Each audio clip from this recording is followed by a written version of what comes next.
بسم اللہ الرحمن الرحیم۔ انسانی ذہن کا ذائقہ فکر دو قسم کا ہوتا ہے، ایک مثبت اور دوسرا منفی۔ مثبت سوچ اور طرز فکر صحت مند اور کامیاب زندگی کے راستے میں دکھاتا ہے، منفی سوچ ناکامی کے وادیوں میں دھکیل دیتی ہے۔ یہ حقیقت ہے کہ مثبت سوچ فرد کی شخصیت کو نکھارنے اور سنوارنے میں اہم کردار ادا کرتی ہے۔ مثبت سوچ سے انسان کے اندر مثبت رویہ جنم لیتا ہے اور اس کی صحت پر بھی اس کے نمایاں اثرات مرتب ہوتے ہیں۔ منفی سوچ منفی رویوں سے پابندی جو انسانی صحت اور جسم کو ذہن کی طرف کھوکھلا کر دیتے ہیں، اس کی شخصیت نقص پہنچاتے ہیں۔ انسانی ذہن میں سوچ کی مرکزی حیثیت حاصل ہے، اس کی اہمیت اور انکار نہیں کیا جا سکتا۔ اس میں کوئی شک نہیں کہ ہم سوچ اپنی بدلنے کے فن سے کیا تو کوئی ہمارے زندگی بدلنے والے سے نمایاں نظر کرنے کی طرف سوچ کامیابی کے من سے ہم جیسا سوچتے ہیں وہ ہماری شخصیت بھی ویسے ہو جائے۔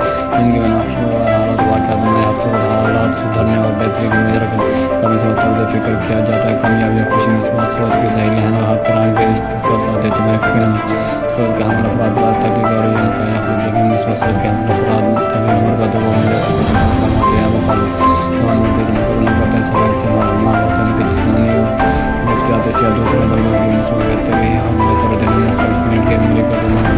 اپنے تحقیق کے بعد نظر پیش کیا کہ انسان جس طرح اپنی زندگی کے معاملات کے بارے میں سوچتا ہے، اس کے سوچنے کا انداز اس کے جسم کی قوت مدافعت پر براہ راست اثر انداز ہوتا ہے۔ اگر کوئی انسان